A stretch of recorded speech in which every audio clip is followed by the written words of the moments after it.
Smoke Some podcast. It's the visionary mind. I see it. I think it. I make it happen. We got another dope show for y'all. We got a very great guest. We got a marketer, a model, a rapper, a brand within herself. This is Ishii Qash. How you doing today?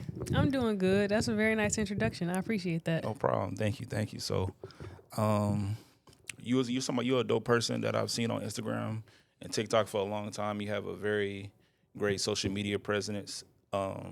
It's different for you though because you incorporate all the different things that you do into one.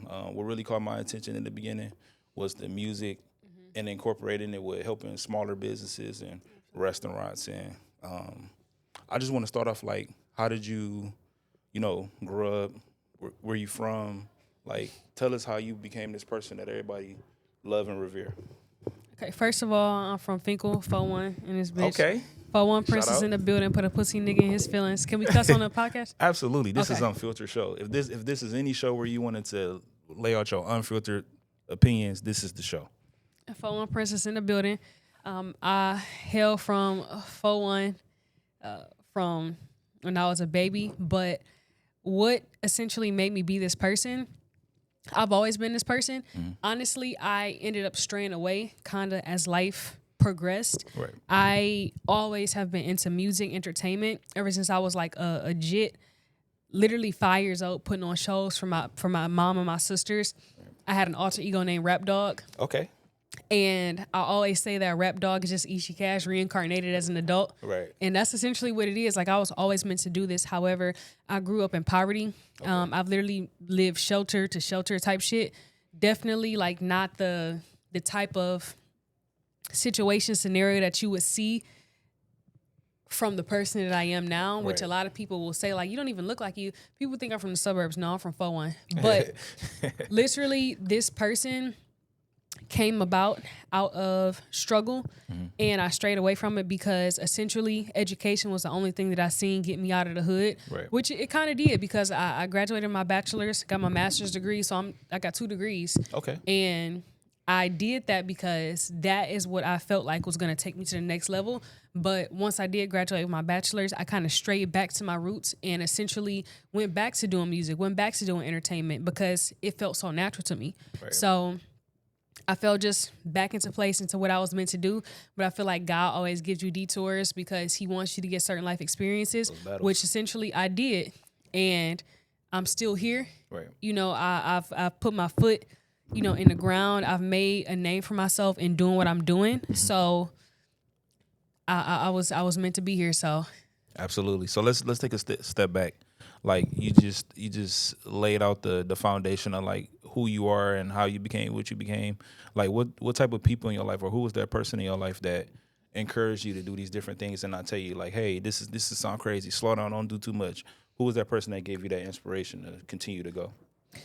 I don't know. I would have to say it's a lot of different people and parties that were involved in that development. Right. On one side, my mother, for example, she always instilled education in me, so much so that I was kind of a perfectionist. Like, I was a smart kid. I mean, I still am. Like, I'm very like enlightened, conscious. Yeah. But I was a really smart kid, like a all A's type kid. Yeah. And so much so to where my mom, like, when I would bring home like straight A report card, she'd be like, "Oh yeah, okay, yeah."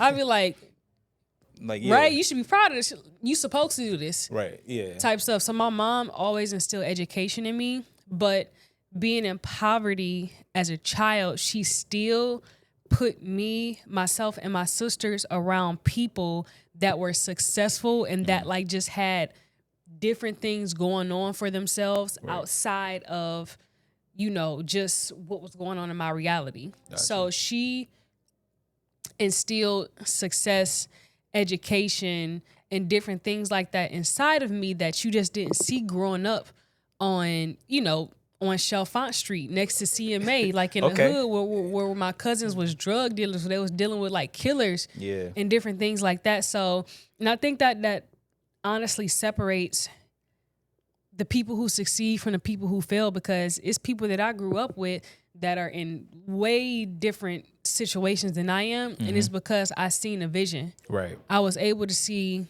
what it was and what it could be. Right. And a lot of people don't get to see what it can be, and they only see what it was. Right. So they end up in different situations. So I'm just thankful that my mom put me in positions, put me around people that were successful, that kind of had the life, not necessarily that I even want, because the people that I had examples of, they had good lives, but I want a great life. Right. Like my life is like, I see so much from my life that, you know, I didn't even see growing up, but like that also comes with having the vision and being open to certain things. So I just thank my mom for opening up those doors for those different experiences, because a lot of kids in my position didn't get those experiences. Absolutely. When you look back at those certain times, do you have like a bit of survivor's remorse when you are elevating and thinking about the people that didn't make it to where you are, or even to a certain degree? Survivor's remorse, not so much. Okay. Because I feel like if I did it and if I've been through it, somebody else should be able to do it. The only thing that I regret that people didn't have is the examples in my life. Right. So I don't feel bad that they didn't make it, because that was all up to them. Mm-hmm. There were people in worse situations than me that made it. Mm-hmm. It's more so, how can we put more examples in these children's lives to make them see what I saw and what they can be and what they should be? Because it's people that walk up to me today and be like, "You from Detroit?" I'll be like, "Yeah," and I let them know where I'm from. I'm like, you from the suburbs. You got to be from the suburbs. Or people even think that I'm from out of state. Like, no, you don't even understand. Somebody said they thought I was from the South because of just my mannerisms and how I am. I'm like, no, I'm from Fenkell. I'd also feel like it's a generation of women that never really seen class before. So when they see that, they're like, "Oh, you from somewhere else?" It doesn't look familiar from, you know, where we come from. You know, we came from, you know, the hood, but we don't portray ourselves that way because it's so much bigger than just that. So I could see that. I could see why people can make that misconception. But to kind of go back a little bit, like, how would you categorize your college days, and how did that next step Play a get role. you to? Yep. College. And where'd you go to college at? So firstly, I went to Michigan State for my bachelor's. I have a criminal justice degree, a Bachelor of Arts in criminal justice, and then I have a master's degree from Arizona State. Okay. In digital marketing. So yeah, I kind of steered off. So the original plan was to go to law school. That's why I have a criminal justice degree. Right. And it just didn't work out that way. I kind of knew, like, after I graduated, I waited a couple years, 1-2 years, and ended up taking an LSAT. Was not for me. I'm like, bro, I'm a great test taker. I graduated from Michigan State with a 3.7 GPA. Damn. So, and I coasted through Michigan State. Let's not even talk about that. See, I went to Renaissance High School. Renaissance was a college prep school.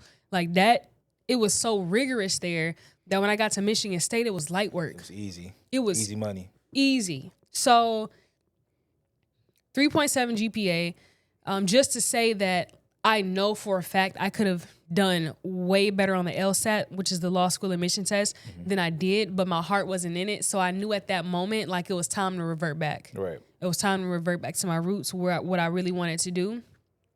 And what was the other question that you said? Like, how did it get you to this level? Like, these different steps, like, you know, you grew up Fenkell, but you had these great examples, and then you went to college. Like, how did that next step propel you to who you are now, and what you have done so far? So I would say that it propelled me to the next step because, one, it gave me a whole another slice of life that I would not have normally had if I did not go to college. Honestly, it's one thing to just grow up and make something of yourself from the hood, but that college education and also those experiences that you get in college is on a whole nother level. Man. Because it's not just okay, I'm growing up in a neighborhood, or I'm excelling, I'm better than my peers around me that I grew up with. You're excelling past people on a global scale, because what people don't realize is, especially at a PWI at Michigan State, you are around people who are from around the world. I have friends that were Asians who was driving $250,000 cars on our freshman campus, and whether y'all put this out or not, y'all I don't know, because this might fuck me up, but I had one of my Asian friends cheating off of my exams, and he was paying me money to do it. I believe it. So, like, I believe it. one of my friends, my freshman year, he was an Asian. He had just got his license. That next week, he got a $250,000 car. It was a Nissan GTR. Okay. And he had the most expensive car on campus. For finals, he goes, I haven't been paying attention all semester. Can I, copy off your exam and I'll pay you for it? And he said, I'm going to pay you $200. I'm like, all right, cool, $200. And this is way back in the day. So he goes, I'm like, cool, $200 a cheat. I'm like, I'm super slick with it. So we in finals. He cheat off my shit. After the exam, he ends up pulling out a Chase envelope, right? Mm-hmm. He was supposed to pay me $200. This man, he had hundreds in the envelope. Damn. He pulls out $400. He goes, here, I don't care. Right. And he gives me $400. Damn. Just off the, and then guess what? And I told him, I'm like, you can cheat off my shit, but the only thing you cannot do is you can't copy shit word for word because we're sitting right next to each other. He's like, okay, cool. He didn't copy my stuff word for word. He still got an 82% on his final. That's still passing. You got him through that jam. Still got him through that jam. He didn't pay attention the whole semester. He still got an 82%. And I still got $400 out the deal. Cool. Hope that's past the statute of limitations because ain't nobody finna, He's probably a lawyer somewhere now.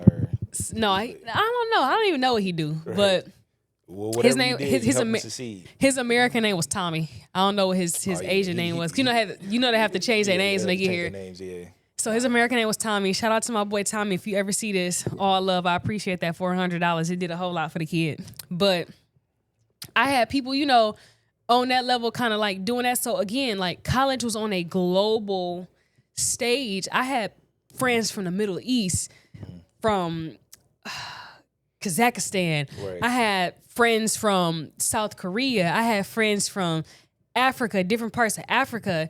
It's like, it's literally just an eye-opening experience. And in that too, I got to travel the world. I went to study abroad. Things that I never would have done, never would have seen, experiences I never would have had if I did not go to college. So just even as a kid, I will tell you right now, if you don't get a degree that's worth it, college is kind of a scam, for real. I'm going to be the first one to say that. However, even if you just go in it for the experience, to me, college, the money was worth the life experience that I got. Seeing people from around the world, being able to be in environments where I had to code switch to kind of get that full-fledged, like, okay, this is where we at, this is what we doing. It's an experience that you will take with you for the rest of your life. So, I mean, college definitely set the tone for my business. Mm-hmm. It set the tone for me being an entrepreneur. I don't think I would be as well-spoken, as well-positioned if I did not have that experience from college. I learned how to do legal writing in college, so I know how to write contracts. Okay. I won best speaker of a class of 200 students. I know how to speak. I know how to orate. I know how to dictate a room. Mm-hmm. I know how to negotiate. I know how to be in crowds of different people. I know how to go to an event and not feel out of place because I've already seen the Middle Eastern people. I've already seen the Asians. I've already seen the Indians. I've already seen the white people. I've already seen those different groups of people, and I know how to navigate with them because I've seen them in their own communities and how they operate, and I would not have gotten those experiences if I didn't go to college. So, I know that was a mouthful, but yeah. No, that's well said. I mean, my next thing would be like is code switching. Like, how did you... For people who don't know what code switching is, explain to them what code switching is, but also explain like the appropriate ways to do it, because obviously we have to conduct ourselves in professional settings. Mm-hmm. You being a brand, connecting with other brands, but also being relatable to people in your music. So that's in a way it's like a code switch. So like, what's the appropriate ways of code switching, and how have you found yourself in situations where you had to? Okay. So that's a really good question. I like to say that the me of music is the real me, the me that I grew up being. Mm-hmm. So when you hear Ishii, that's Rap Dog. Right. That's who I am. Right. But outwardly, like when I'm doing business or if I'm just talking to you in a normal day, that's the person that the world, life has positioned me and kind of put me in I'm not gonna say in a box because I'm never in a box, but that's the person that I've been conditioned to be. Right. So people will like outwardly hear me speak. They'll meet me and be like, "Hey, you don't sound like you're from Detroit." Like, I mean, I don't sound like I'm from Detroit because I know how to speak and know how to enunciate. But I'm gonna correct you. You do sound like you're from Detroit because you have the flair. You got I know that you're young in age, but you got the rich auntie kind of personality where you're a sophisticated person, but at the same time you're down to earth enough to be like, hey, I can talk to you how I want to talk to you, and you still get your point across. Yeah, and so that being said, like, I can code switch. So again, for people that don't know, code switching is pretty much turning off, for lack of better words, turning off your AAVE, so your African American vernacular English, and putting on a voice or a face for different crowds, for them to understand you and relate to you, not so much so that you're shucking and jiving for people, but in a sense that you got to get to where they are, their level, so that they can understand you. Because if I come at somebody and be like, you ain't finna do this shit, you got me fucked up, I'm a Detroit ass bitch from Fenkell, fuck you talk about. But if I can come to somebody and be like, I don't know if you read my last email, however, the things that you said in our last meeting didn't quite, sit well with me, and we're at two different levels with the way that we're thinking about the situation. So let's revisit it and let's make sure we get to the bottom of what we're dealing with. Exactly. See how I can switch between. Yeah. See what I'm saying? Yeah. So you have to learn how to meet people where they are. And it's not just a code switching thing. It's a human thing. I call it people tailoring. I've always been able to do that since before I went to college, since before I got the quote unquote, big vocabulary or the big lexicon that I can use now, where I can dig into it and say big words and make people feel like we're on the same level. Because essentially, I meet people where they are. Nobody's above me. Nobody's below me. Mm-hmm. But in the same sense, like, you have to understand people on a very human level to get your point across, if you will. So I think code switching is essentially for that. Not necessarily to make yourself seem like you better than somebody or to feel like you're less than because you have to reach to a certain level or do certain things to meet people where they are. But in a sense that you're a human, and okay, if I'm able to tailor myself to what you understand, that automatically puts me at a higher level, in the same sense that somebody who is bilingual can speak their own language and turn it off and be like, okay, let's speak English now. We're not going to speak Spanish. Right. You damn near bilingual. Like, okay, you understand two languages. Because I can go around, somebody from my job and be like, hey, Buddy was Buddy was put in the blender last night. You know what I'm saying? I can go off into that, and they look at me and be like, "What did you just say?" And I'll be like, don't even worry about it. It's all good. Don't even worry about it. You're not gonna get it. But I know. Yeah. And I can also go into them and be like, "Man, I was with my buddies last night, and we were just drunk off our ass." So you just have to be able to meet people where they are, and that's essentially what code switching is. I honestly think it's a superpower. It's something that I really like and I really enjoy doing, because one moment in my job be like, oh yeah, that's awesome. It's so good to see that you've, hit your quota for the month and blah, blah, blah, blah. And now I turn on and text my homegirl, be like, yeah, these niggas in here doing what they supposed to be doing, like type shit. But it's because I can code switch, and it's like a superpower almost. Do you think there's a certain psychology behind it? Like, yes, you flipping the switch, but is it about timing, or is it about like setting a presence? I think it's about both. It's a time and place for everything, and it's also setting and presence. Again, if I'm speaking in front of my job, accepting an award for being the best employee in my company, I have to say it a certain way. But if I'm going on that in front of the same amount of people, but I'm talking about my EP and what it means to me and how my music reflects who I am, I'm going to say it in two totally different ways, right? But I'm going to get the message across. Right. Got you. So, like, when did you get your foot into, or, like, what did your digital marketing foot start? Like, was it way back then, or was it something closer to the current time? I wouldn't say it's way way back then, but kind of in a way. So I started doing YouTube when I was in college, and that was a minute ago. So I started doing YouTube in college, and I wasn't necessarily strategically doing digital marketing, but I was doing that in a way. And again, like I said, after I graduated with my bachelor's degree in criminal justice, I took 1 or 2 years off, and I'm like, is this really what I wanted to do? I took the LSAT. It just was not. It did not work out of my favor, and I'm an excellent test taker. So like, I'm like, this is not what it is because my passion, my heart isn't in it. However, I was already doing the footwork, so I'm like. And then my family, they was just all dependent on me to be, in law school because, she's the golden child. She got to do da-da-da-da-da. So I really had to pop out and show niggas, for lack of better words. Facts. I'm like, y'all not finna try to play me on this law school tip, so let me go ahead and get this master's real quick. Got a 3.9 GPA, 3.98 actually, GPA in my master's program, just to pop out and show niggas like. Pop your shit. First of all, y'all didn't. Let me not even go there. But long story short, I got my master's. It was for myself. It was to prove something to myself, but it was also just to prove to family members, like, I was always serious about what I was doing. I'm serious about whatever I do. So I got my master's degree in 2021. So, like, okay, the shit was, I ain't gonna say it was funny, but, like, they seen me step into, like, the whole music scene. It might have been funny now, but you see the shit I'm doing now. You see the moves I'm making. You see who I am in the community. Absolutely. The shit not funny no more.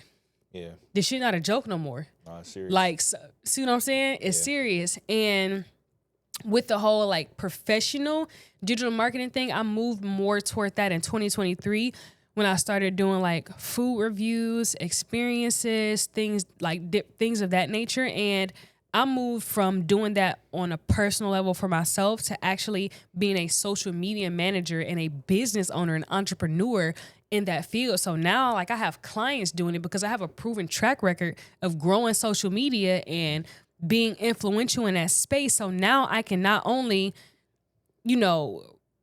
rinse and wash and do it again, I can repeat it. Right.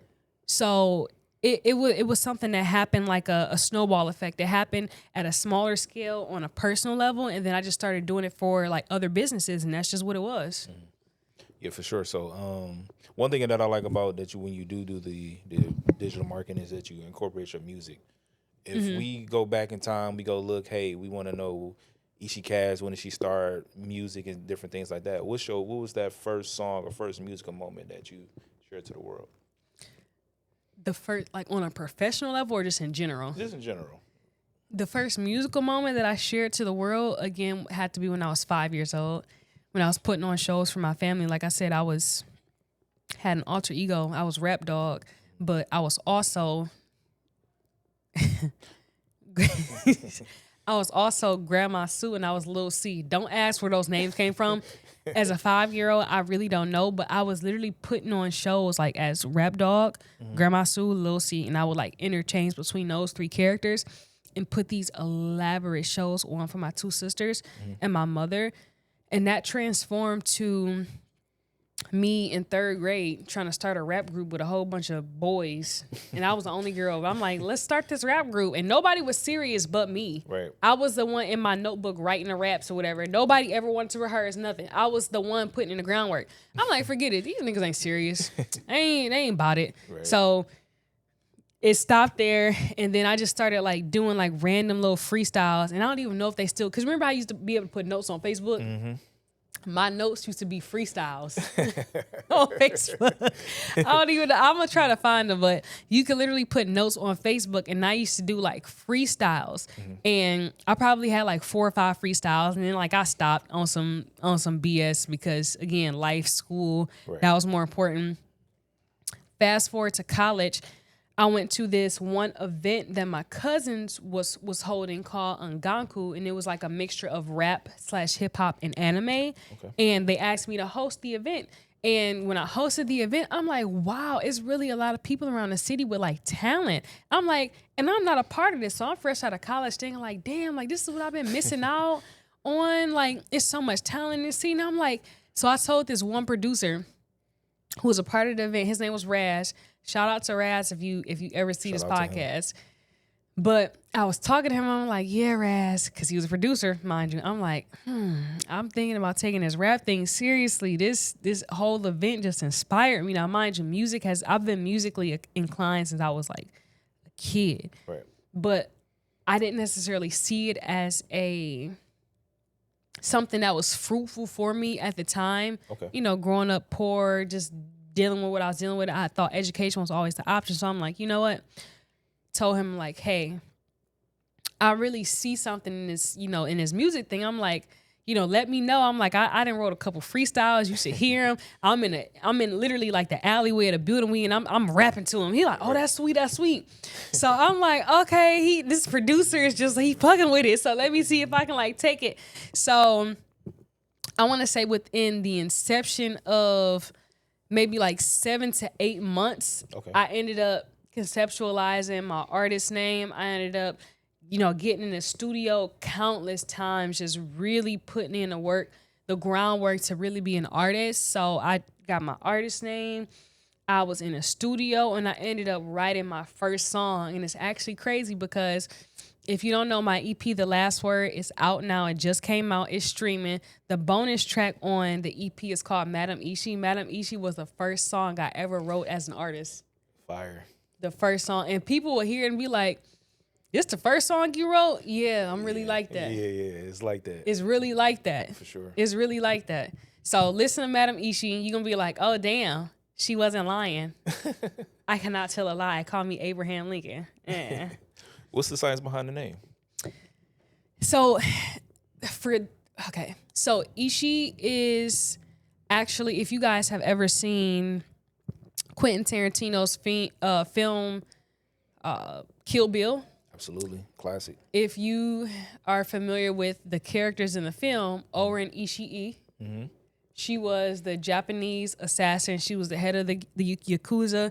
She was a boss. She was a killer. And that name was inspired by me being a boss in my own right and killing these hoes. Facts. Ishii the assassin. So that was inspired by that. And then the Q comes from my actual real name, which I won't say. Thanks. But my actual real name, and I be getting money. So I'm a boss, I be killing these hoes, and I be getting money. Ishii Qash and this bitch, 4-1. 4-1. So what was that like first professional project? Like what led into that? Obviously you were in the studio with the producer, but like what was the psychology behind it? Like, yeah, it's your first project. You want to do your best, but like, what type of things were on your mind at that time that you wanted to get across? And what was that process like? So, firstly, my first professional project is not even on streaming platforms anymore. I took it down. Okay. Because I've grown as an artist and y'all can't be hearing that. Y'all not finna, 5 years from now, y'all not finna be like, yeah, Ishii Qash is first. Let's compare. Like, no. Like, and granted, if y'all find it, more power to you, honey. I might have to hire y'all for a couple things. Right. If y'all find that. However, that project was more so focused on my adequacy and my skill and ability as a lyricist. Okay. That's what that project was focused on. I'm not gonna lie, it was not the best production. It was not the most complete and put together project because again, that was my first project. Right. However, lyrically, I am still proud of what I laid. Okay. The delivery, whole nother story because again, I didn't really know who I was as an artist yet. Right. But lyrically, again, my first song is literally the bonus track on this EP. So lyrically, you gotta know I was there. Yeah, for sure. It was just the delivery and the different things that like how it was put together, which certain parts of that I can't really help because I was not producing the track. I was not in the studio engineering it. Right. So I was just kind of like behind the booth doing my thing. However, I can say that lyrically, I am proud of what I laid down. It's just the delivery, the production is the reason why I had to take down the EP. So Got you. if y'all ever find it, our YouTube warriors Find that. Yeah. Please. Please don't. They'll definitely Please find don't. I it. might one day on whim be like, y'all want to hear my first project? It might be a night and I'm just drinking wine. We'll see. So, like, how do you feel like you've grown as an artist since then? Like, you know, the in-between projects and even what you just dropped, which is fire. As an artist, like, let's not even talk about how I've grown as an artist. Like, as a person, I've grown and elevated so much. Like, I am not granted, I'm still a young woman, but I am not the young woman that I was when I first started my music in 2020, 2021. I am a completely different person. Right. Completely different life experiences, completely different stance in life, completely different emotion, completely different identity. Like, I'm still who I am at the core, like, you know, good heart, big heart, you know, hard worker, but the way that I view people, perceive life, perceive things, perceive situations, the rooms that I've been in have changed. So I'm a completely different person at this stage of where I'm at. I feel very empowered. I feel very strong. Okay. I feel very proud of the things that I've gone through. If you would have asked me, because I started my journey in 2020, 2021, if you would have asked me these questions in 2023, 2024, the answers probably would have been completely different because I was in a different place mentally. Right. I feel like God kind of puts you through things, gives you detours in life. He puts you in a certain place to where, not necessarily for lack of better words, where he breaks you to build you back up. I feel like that was the stage where I kind of had to, like, you know, Rubik's Cube myself to be the person that I am now. And I feel like where I am now, I just feel like the world is mine. But I didn't feel like that 2-3 years ago. Right. It was a completely different mindset, completely different feeling about myself. But if I'm being honest, a bitch can't tell me nothing right now. Like, I should. And I walk in such a light to where it's like, I know God's grace is a reflection of the person that I've been throughout the years, my heart and my hard work. But at the same time, like, I be feeling like Moses. Can't nobody touch me. I'm moving water at this point. So, yeah. So, like, going into this project that you just released, like, what was that growth, like, specifically? What was some of that growth mindset that made this music even better than previously? it was like a rebirth of who I was again, like 2023, 2024. I was kind of in like a mindset where I was in a creative, like I was stuck creatively.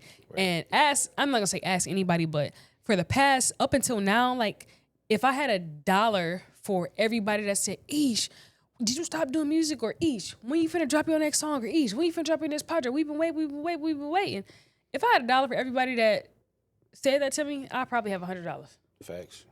No, for real. Like I probably had like $100. Like so many people asked me that, and it was always like, I'll get back to it. I'm gonna drop it in. And sometimes like I felt like I needed to give a certain answer. And granted, like in those times when I was answering them, I would tell them like, yeah, I'm about to drop a song this time. And in my heart, at that moment, I felt like it was ready or it was the time.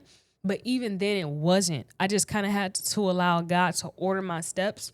Absolutely. And put me in the right mindset to do the things that I'm doing now. And I'm in a high position, if you will, because I work 9 to 5. I'm in a high position at the job that I work. So that's demanding as far as time. I also have, a business. I have 2 clients that I have to worry about. I have people in place helping me, but it's still a demanding thing. So I have that. I have what I'm doing personally for my music, right. For my brand. And then I'm also doing like the foodie thing. So like I have a lot on my plate. For real. I have a lot on my plate.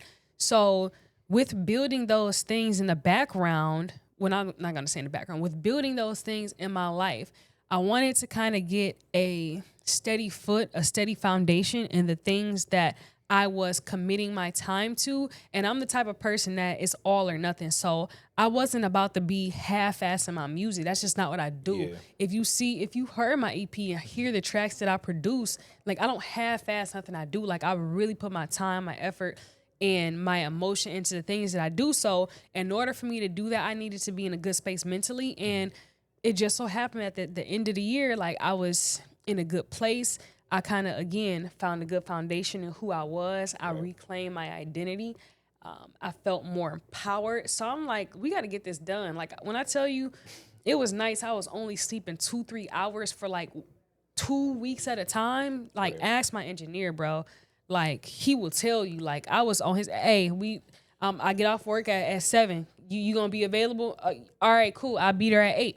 I'm at his house from 8 to 2 in the morning and got to get back up at 5, 6 in the morning the next morning. But it's what I had to do. Right, it's the grind. It's the grind. And my in my mind, do it while you young. Absolutely. Do it while you young, because it's gonna be a time where I look back on these moments and I'll be like, damn, I wish I would have when I could. Right. And now that I'm able-bodied, I don't have any well, I got my baby, but I don't have any children. No, that's a child. No. He is like, when I tell you, speaking, I feel so bad for what's going on now. He gonna hate me, but it's okay. I got tomorrow and Monday off, so we good. Right. He gonna forgive me. I'm gonna give him lots of treats. I'm gonna feed him all his favorite foods, and I'm gonna rub his belly. So we're gonna do that when I get home. However, like while I'm able to do these things, I said, let's do it. Like, and I'm the type of person that I feel like I'm divinely guided. Mm-hmm. So if God steers me away from something or he makes it hard for it to be done, then at this moment it's not supposed to be done. Right. Because the way the universe works, you're not supposed to force things when it comes to, like, if you got to force something into the universe, it's not meant to be. The universe is built on flowing with the path of least resistance. Absolutely. So when it felt most natural to me, even when I was tired, I went with it. If it didn't feel natural, we can't do this today. We can't do this. And when I was telling people, hey, like, it'll happen, it didn't feel natural then. But these last couple months when I really, really, really, really was putting my blood, sweat, and tears into this shit, it felt so natural. No matter how much sleep I was losing, no matter how I felt about it, I'm like, I got to do this. Right. So I did it. Right. And that's kind of how the project went. I was able to be in a good mindset, be in a good position in my life to where, I can afford these things. I can afford the video. I can afford the party. I can afford to travel. I can afford to do that. I can afford it. Yeah, it's not a hassle. And it was easy to do it. It felt natural to do it. And that's what I would say, like, the project, really came to life when it felt like it came naturally to me. Yeah, I want to dig a little bit deeper. Like, how are you able to balance all these things and during these processes, like, how is your mental health in those type of chaotic but fulfilling times? I'm not gonna lie. I'll say I would be lying if I said mentally it was easy, because it's not. Right. It's not. But are you able to do it? I was able to do it. So because I was able-bodied, able-minded, again, the path of least resistance. If God tell you to go with it, go with it. And when I say God, like, I'm speaking of like the God that we hold within ourselves. Right. Because God, to the knowledge of most people who are familiar with the word of God, is omnipotent. He's omnipresent. So if he's omnipresent and he's everywhere, that means he's inside of me. Absolutely. So all I had to do was remind myself of the power that I have within myself.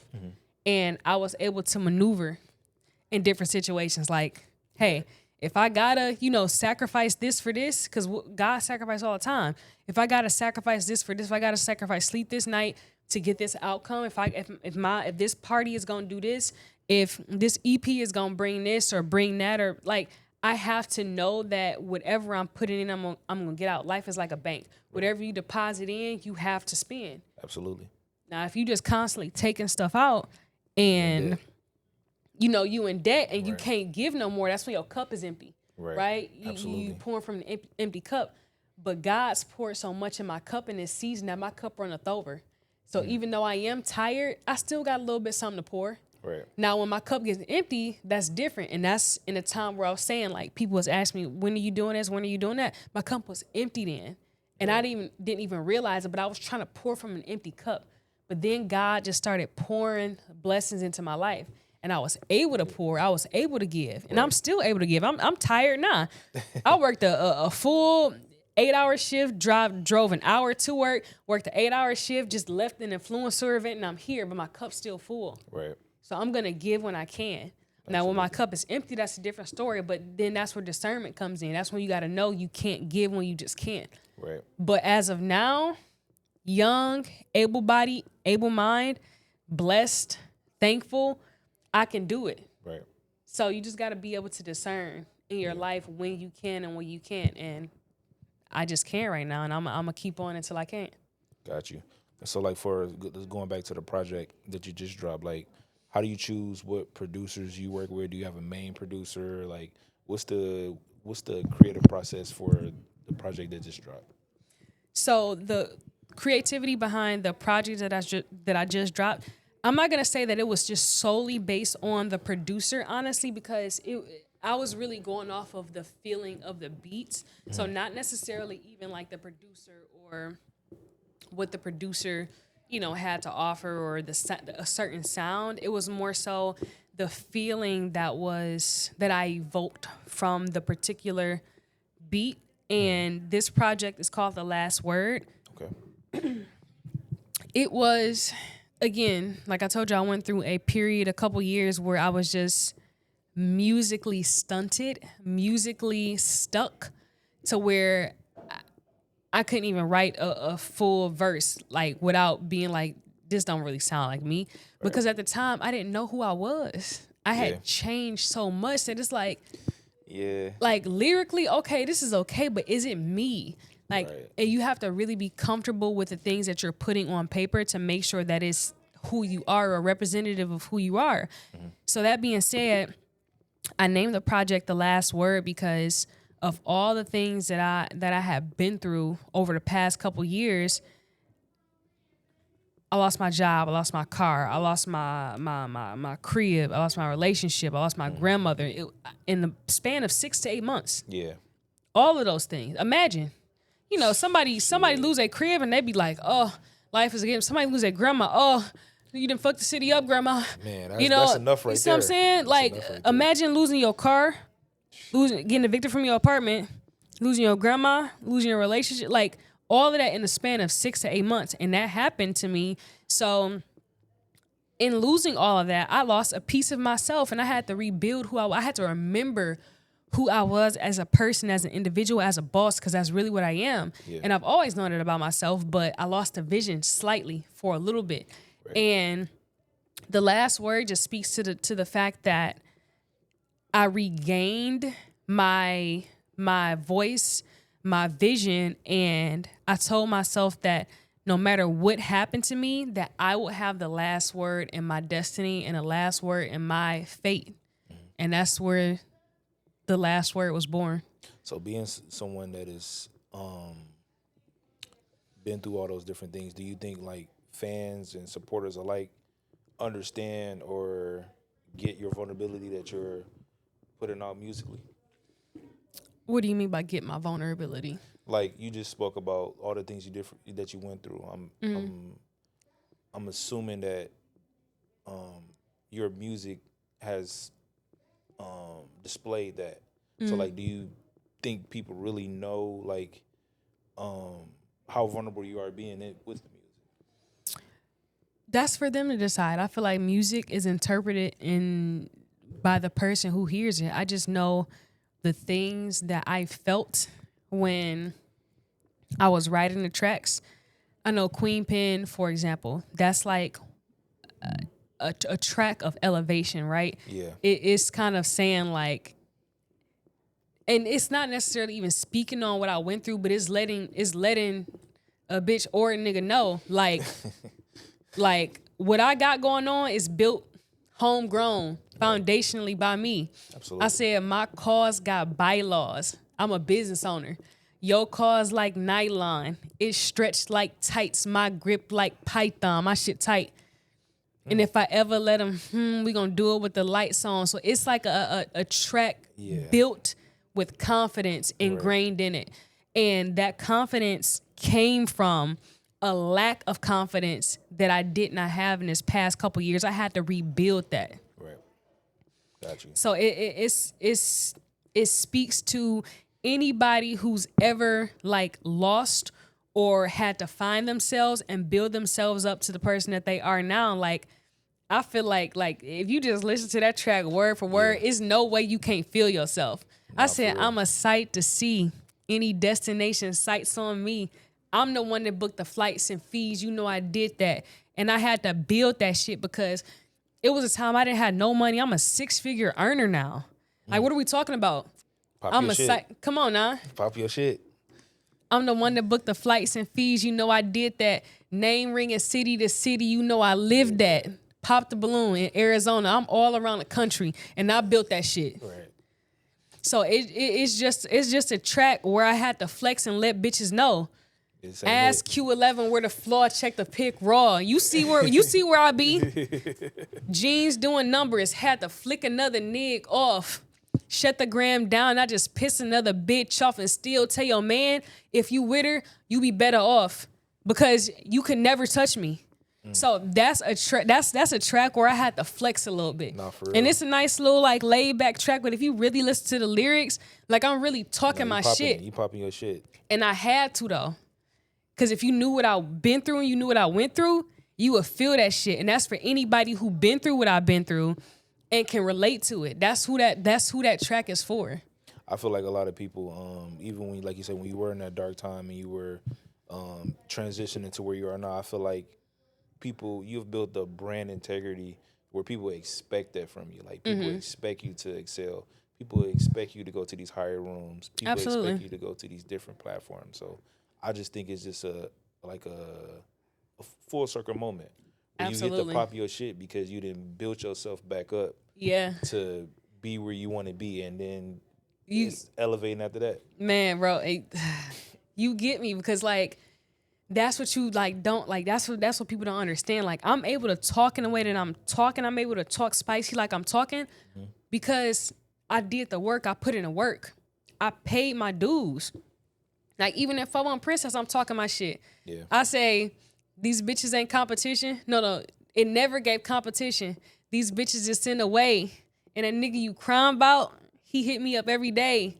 A nigga can't fuck me and them bitches you with couldn't touch me. I pity you, peasant. You better be lucky that I even gave you the time of day. What it look like, how I feel to be chosen to rise above all of these bitches, how I feel to be spit on to get back and living out all of your wishes. Miss can't be fucked with, Miss do it all, Miss fine shit, Miss grinding, Miss you can't spend the block, so fuck your time in. Walk in the room with that shit on. I'm like bon appetit with this. I'm the creme de la creme way I'm eating them up. Top of my game and I'm leaving them stuck. You doing the most and you still ain't enough. You not who you think you bitches is fucked. Like whole verse eating these hoes alive. Like y'all, let me stop. Let me stop. That's fire, and the project speaks to your growth. That's why I was saying about the vulnerability was like people may not have seen like your growth because we kind of sometimes maybe pick and choose what we want to post on social media. Exactly. But the project, which you popping your shit, it's showing people like, hey, I was here at one point. You didn't see that, but now you can see me, popping my shit. Absolutely. That's fire. So, like, far as the project, I know you just dropped the visual. Talk about that. Oh, so the visual, like that, that was a crazy thing. So, I did, what I do, three scenes. The first scene was in Russell Industrial. Okay. I wanted to give, like, grungy, like, again, boss, I'm doing my dirty work there.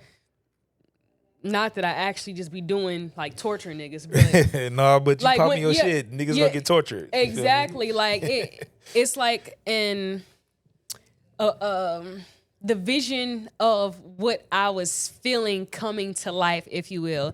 Right. So that was that scene. I also had a scene in a conference room setting, conducting a meeting as a boss. Right. With my homegirls that was in the Russell doing the dirty work for me type shit. So now we at the conference room talking about the money because what I wanted to base it on is Griselda Blanco. Okay. She's a drug queen pin. Absolutely.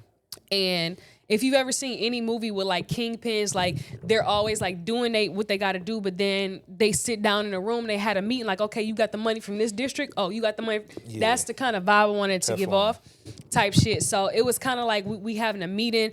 I'm making sure, all right, do you get the money from this shit? So that's why the beginning, the opening scene is of my homegirls torture no boy because they ain't got that money. Right. So we need to get that money. Like where the money at? So that was that. It was really nice because my homegirl, she owns Philidor USA. It's a vodka company. If y'all don't know about Philidor USA, definitely tap in. Okay. She makes an amazing agave whiskey and an amazing vodka. Like the packaging is mwah, chef's kiss. So check her out. She is in stores. I don't know which stores, but she definitely in like some stores throughout the city. Mm-hmm. But also if you want to purchase from her directly, at Philidor USA is the app for the page. She's also tagged in my most recent video. So there's that, but all of those people did a big one in my video and making it come to life. Also, shout out to Q11. Shout out to them. Shout out to Q11. Like y'all know who Q11 is. Mm-hmm. For those of y'all who don't know, I am a brand ambassador of Q11. I've been working with them since 2022. They are literally like, if we locked in, ain't no switching up. Yep. Brody came home, went to Peaky. So anyhow, like we are super locked in, and they blessed me with the opportunity to be able to use their studio to shoot my video. So I appreciate y'all 1,000%. Absolutely. You know, for that opportunity, was able to shoot part of my video in there too. And when I wrote the song, I'm like, this bar to ask Q11 where the flaw. I'm like, I have to shoot. It fit the video too. It fit the. I'm like, I have to shoot part of my video in Q11. So I hit them up. I'm like, hey, Q, would you mind if I did it? He was on board with it. Like that's my man's $100,000. So was able to put all of those pieces together to ultimately create Queen Pen and bring the vision to life of elevated, boss, really got my shit together. Excellence. Excellence. Yeah. And it took me, I'm not going to say years, like it took 10, 11 years, but it took me some time to build myself up to that point. But I've always had the vision, and I think that's important. Like if you've ever feel like you've lost your way, or you've lost who you are in some way, like keep the vision. Like you might lose your identity, or you might lose a piece of yourself in a process, but if you keep the vision, you will always get back on track to where you are supposed to be. And that's exactly what, again, this project speaks to, really reclaiming who you are, finding yourself again, and showing the world that it can be done. And that's why whoever man or woman who listens to this EP, I need y'all to understand that. Like y'all hearing the grass is greener on the other side version of the track, but know that to get there, it took so much tenacity, so much persistence, so much like grinding, so much really just being into the thick of it and getting in the trenches and really trying to get that shit back. It took all of that to get to where I am now. And then even now, being a person that I am, with how busy that I am, it's not easy, but I do it because, again, I'm able, I'm blessed to be able to, I'm blessed to be able to do it. So just don't ever lose sight of the vision. That's all I got to say. Couple quick questions I got for you. So how do you decide what brands to work with when you are doing the digital marketing, as far as like what you do? Because I've seen you work with restaurants. I've seen you work with other influencers. Like, how do you decide who you want to work with, and then how do you those brands align to what you prefer, where you're trying to go? I am a really, I'm a very, what's the word I want to use? I have a lot of integrity. Got you. So I'm an honest person. I have, a really strict moral compass. I'm really just trying to do good for people, to people, around people, to myself. Mm-hmm. So when I choose to work with businesses, it's all off energy, honestly. Like, it's dependent on how the business makes me feel. Like, if I don't know, like, just with people too, like, I'm really an energy-based person. So if I choose to work with a business, it's because I've had a good interaction with them up front, or they've given off a good impression, or just I've been on Instagram and I'm scrolling and I like, you know, see maybe somebody posted it. I'm like, this seemed like a dope business. Let me help them out. They really grinding. Like I see a lot of the personal things that I've gone through as far as like trying to build myself up. I might see it in that business. I'm like, you know what? Let me go ahead and reach out to them and like see if they're willing to work. So it just has to be a business with a good, first and foremost, moral standing. Cause I am heavy on morals. Like Absolutely. money don't mean nothing to me. Like I even in the dating world, like I could care less about a nigga who got money. Like where your morals at? Right. Like, are you gonna treat me well? Are you gonna talk nice to me? Are you gonna be a good person? Like, how do you see me? Like, do you view me as a human and not objectify me? Like, I'm a really morally grounded person. So it goes the same way with business. If I don't feel like there are strict morals within that business, or even if the person who owns the business don't really got good morals, I'm not gonna work with you. Right. So, but also too, I do love working with a black business. Absolutely. Black Top tier. businesses are always gonna be like, The I'm gonna Mecca. go hard for the paint. The Mecca is gonna be like the creme de la creme for what I go for. But even with that, like all black businesses, I hate to say it, aren't the best as far as one, morals, as far as two, you know, what they got going on. I'm not gonna get too deep into it because again, I love black businesses, but at the same time, if I can help a black business, that's what I'm going for. So like, I'm gonna go back to that. Like you said, some black businesses don't have it all together. But as somebody that has been in management and digital marketing, what are those teachable moments that you can give a business that they may have not had before you encountered them?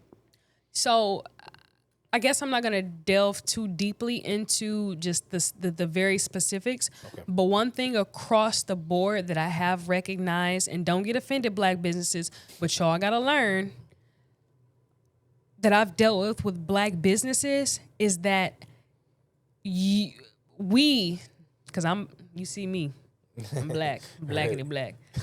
But we don't understand the importance of marketing. We are cheap. Yeah. Cheap. Marketing is important. I always use this analogy. Feel free to chime in and answer. Okay. Who is the more successful business, McDonald's or Five Guys? That's easy. I mean, I would say McDonald's. Okay. Who has the better burger, McDonald's or Five Guys? Five Guys. Okay, so why do you think? I mean, I just think they, Marketing. Yeah. Marketing. Right? It's because of marketing. People don't value marketing in the way that they should. So when you see these hardworking, and I'm gonna say hardworking because I'm an artist, but I'm an influencer, and I've been in the position of being a content creator and working for a business and creating viral content for a plethora of businesses, right? A lot of black businesses don't want to pay the bill, don't want to pay the fee, right? But they love to reap the benefits of the viral video that they get. And here's the thing about marketing. McDonald's don't, every time they spend money on an ad, it doesn't mean that they're gonna make a huge profit off of it. Right. But they know and they understand the risk of what marketing is, and they make sure they plan, and they make sure they do their research, and they make sure they invest in the right things. So that even goes into these smaller businesses. If you have to pick and choose and research whatever content creators you decide to pick out to do the video, the promotion for your business, do that. But understand that marketing is not something that should come free to you. People that work hard to edit and have built their following and grew their following off of doing these things aren't looking for a 5-piece chicken wing and fries to supplement what they're doing for your business. And I'm just gonna be straight up with you, right, because they didn't grow their following. I mean, maybe they did grow their following, but just like how you expect money for your business, for people to pay for your service and what you're offering people, you don't expect people to go up in your business and be like, yeah, let me get a 5-piece on the house. And be like, okay, Fuck no. Here you go. You look like you deserve it. No. So the same way that you want to sell your product, there are people that you're reaching out to, not trying to pay, but they've built their following up. They've built up, they've honed their craft so that they can make the best video for your business to grow. Because you don't want to spend, no matter what the fee is, you don't want to spend 100, 150, 250, 300, 500. You don't want to spend that money, but then the creator turns around and gets you a video with 100,000 views, and now you got 500 new customers. Now, whether you keep those customers or not is solely up to you. Facts. But you got 500 new people that have walked through your door that are going to spend more money than you paid for that review, that promotion, tenfold. And if you're a good enough business owner, you can keep that client. They're going to keep paying you for the rest of your life. So that 500, 250, whatever the price is you've already made the money back from that, but you can't see that far into the future to even want to pay that fee.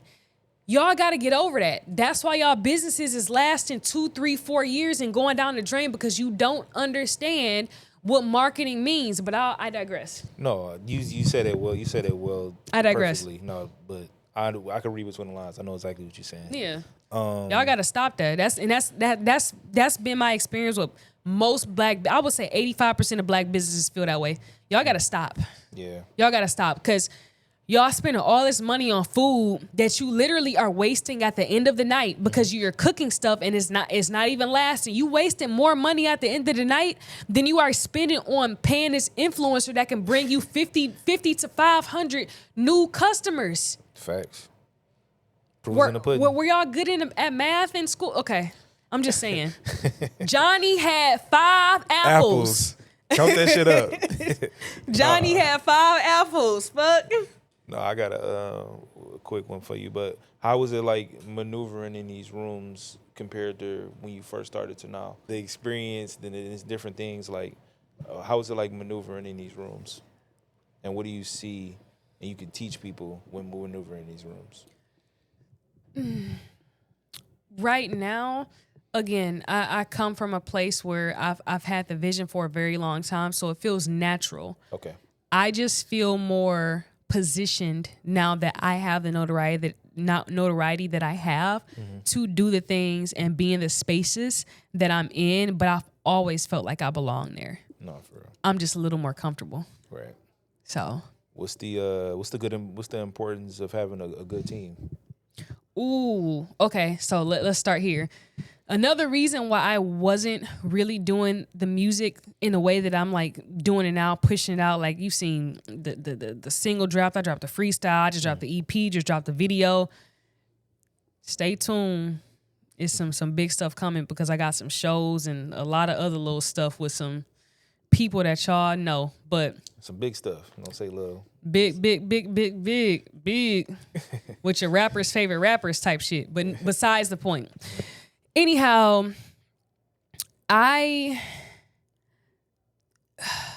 what was the question? The question was, what's the importance of having a great team? The importance of having a great team. So because I'm doing all the things that I'm doing now, I'm far too busy to try to do all the stuff on the back end that comes with music. So the business, the uploading the videos, the negotiating contracts, talking to the artists for the features, the uploading the music, the doing the publishing, the doing the shows, all of that stuff, my manager handles. Right. So I guess I want to say this too, because I don't necessarily think like, because some people, oh, you big time now. It's not even that. If I had the capacity, if I had 2 brains and 8 arms, I promise y'all, I swear I would get back to y'all in my DMs.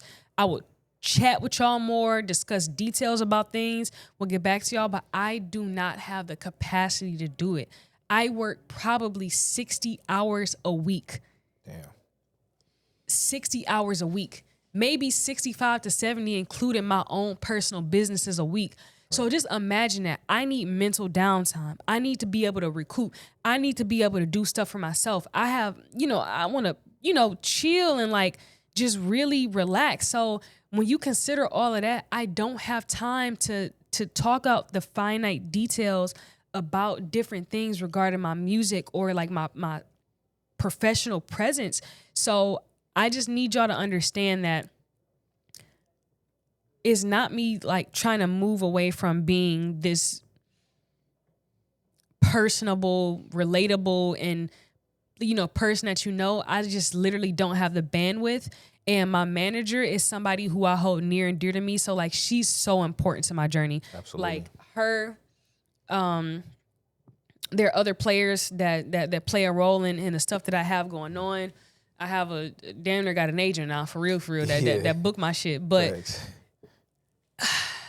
the importance of that team is like vital to your success, because you literally, as an artist, now if you Superman, just say that.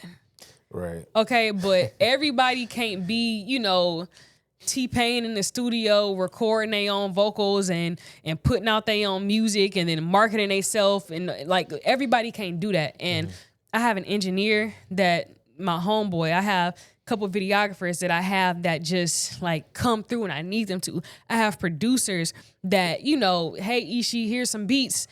All right, let me listen to them. And they great producers. I have a manager that handles the business part of me. I have an agent booking when I need to get booked. Like, the importance of having a team is essential to your success, because not to say that I am not a great artist that in of itself, but I would not be who I am without the people that are helping me, are supporting me, and that are like picking up those tasks, those very, again, big and little tasks that I just can't necessarily do myself. Right. And I'm grateful, because that's essentially the key to you, the difference between you being in the same position and not really doing much or getting nothing out, and you having like a lot of motion. Like it's not a one-woman show. As much as I want to say that it is, because I'm a control freak, it is not a one-woman show. But those different people in my life, definitely essential, and I'm grateful for them. And again, we go back to the path of least resistance. Mm-hmm. All this fell into place naturally. Right.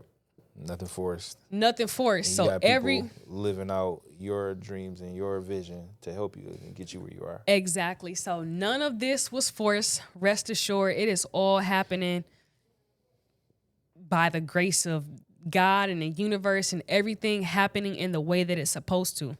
So a team is super essential. If you could talk to that little girl that you were, and to other little girls that are like you in the city that don't have the confidence outright, but has the talent and has the ingenuity and the different characteristics to be someone like you, and even elevating further, like what would you say to your old self and to girls that look up to you? I would say, first and foremost, like I said before, do not lose the vision. You might lose your identity at some point. You might fall off the rails.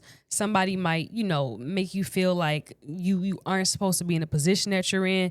Somebody might even make you doubt yourself, but do not lose the vision. As long as you have the vision, you will fall back right in line with what you are supposed to be doing.